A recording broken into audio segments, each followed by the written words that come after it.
ano, no, si Sharon. Alam nyo, pag wala kayong alam sa politika, wag na kayong makialam. Kasi bumababa ang level ninyo eh. Dahil nagmumukha kayong tanga. Di ba?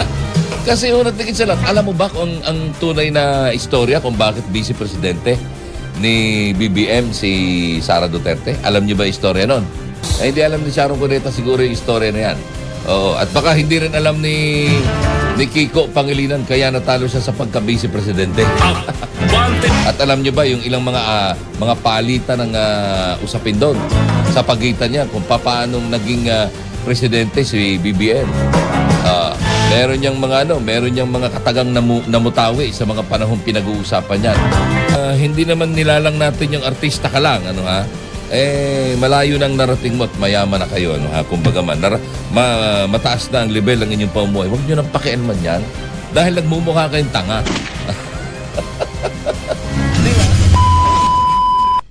Samantala, headline naman ng Abante Tonight. Abante Pilipinas.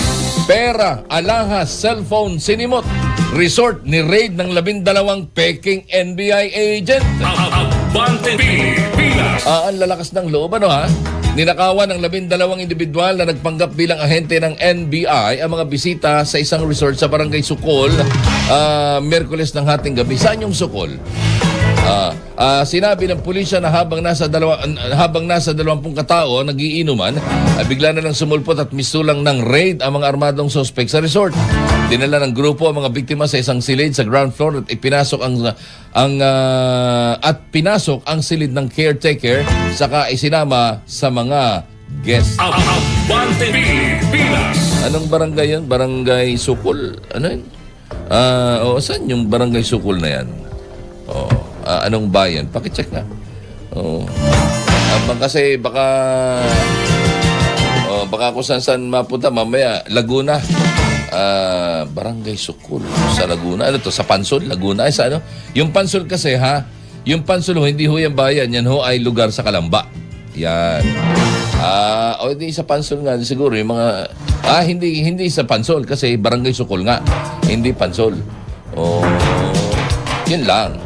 Madaming resort dyan. Pero ingat ka, paano nangyari na mayroong ganon? Wala bang may CCTV? Pero bitin kayo. Ako bitin din eh. Interesado tuloy ako. Bili tayo ng Abante Tonight mamaya. Isa pang headline ng Abante Tonight. Megastar Sharon Cuneta inokray si PBBM. Mali choice mo sa VP. Abante Pilipinas. Biniro ni Megastar Sharon Cuneta si Pangulong Ferdinand Marcos Jr. sa Evening with the Stars nitong Webes ng gabi, February 12, tungkol sa maling pagpili nito ng Vice Presidente. Sa naturang event, hinarana ni Sharon ang Pangulo at si First Lady Liza Araneta Marcos ng kanyang mga hate song. Bago siya nagsimula, ibinidya na Sharon ang kanyang asawang si Senador Kiko Pangilinan na tinalo ni VP Sara sa Vice Presidential race sa eleksyon noong 2022. Abante Pilipinas. Halatang walang alam sa politika itong si Sharon. Alam nyo, pag wala kayong alam sa politika, wag na kayong makialam. Kasi hindi naman nilalang natin yung artista ka lang, malayo nang narating mo at mayaman na kayo, kumbaga mataas na ang level ng inyong pamumuhay. Huwag nyo nang pakialaman yan. Kasi bumababa ang level ninyo eh. Dahil nagmumukha kayong tanga. Di ba? Kasi unang tingin sa lahat, alam mo ba kung ang tunay na istorya kung bakit vice presidente ni BBM si Sara Duterte? Alam niyo ba istorya nun? At alam niyo ba yung ilang mga palitan ng usapin doon sa pagitan niya kung paano naging presidente si BBM? Meron niyang mga katagang namutawi sa mga panahong pinag-uusapan niyan. Yung isa diyan, I am the best man to talk about ICC. Abante Pilipinas. Yun eh. Isa yan sa di umanay sa di umanay naging bargaining agreement. At may kaugnay nga doon sa ICC yung sitwasyon ni PRRD. Di ba ga?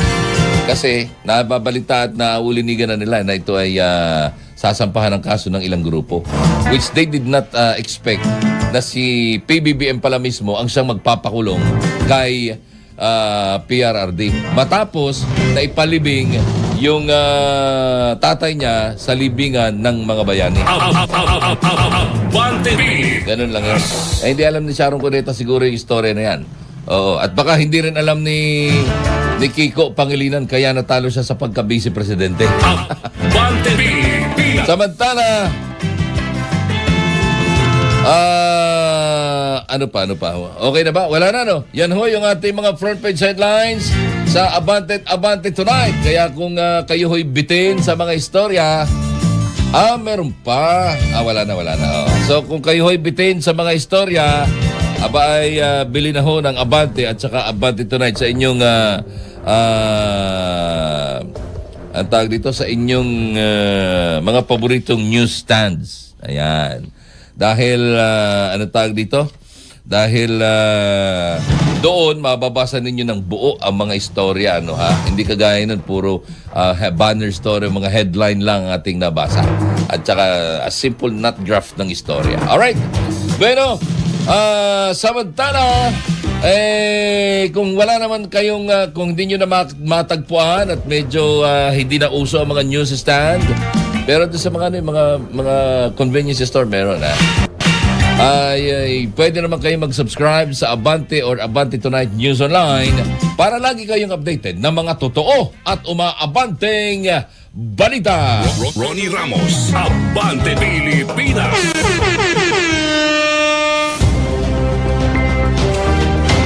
Alas 5:17 ng oras natin sa buong kapuluan. Diretso tayo sa ating mga umabanteng balita. May report pa ba? Wala na? Kung meron pa, unahin na natin yung mga report na yan. 5:17. Abante Pilipinas. Kung wala na, tiniyak ho ni Pangulong Ferdinand Marcos Jr. na walang magiging issue ng ghost at substandard project sa pagtutulungan ng Department of Education at mga local government units para sa konstruksyon ng classrooms. Ayon sa Pangulo, mismong taong bayan na magbabantay sa mga proyekto at hindi ubra ang anumang anomalya. Binalaan din niya ang mga opisyal na agad silang papanagutin kapag pumalpak ang kanilang trabaho. Sinabi naman ni Palace Press Officer Undersecretary Claire Castro na ang pahayag ng Pangulo ay babala sa mga lokal na opisyal. Kasabay ng pagtitiyak na bibilisan ang administrasyon ng mga proyekto upang matugunan ang kakulangan sa silid-aralan. Abante Pilipinas. Ano sabi ng mga lokal na opisyal? Kami, tinatakot-takot nyo. Ay, asan yung mga congressman at mga magnanakaw na kasama ninyo dyan sa Malacanang? Di ba? Tapos ngayon yung mga local government units, alam naman nilang kanilang ginagawa ro. Yun lang, talagang ganyan.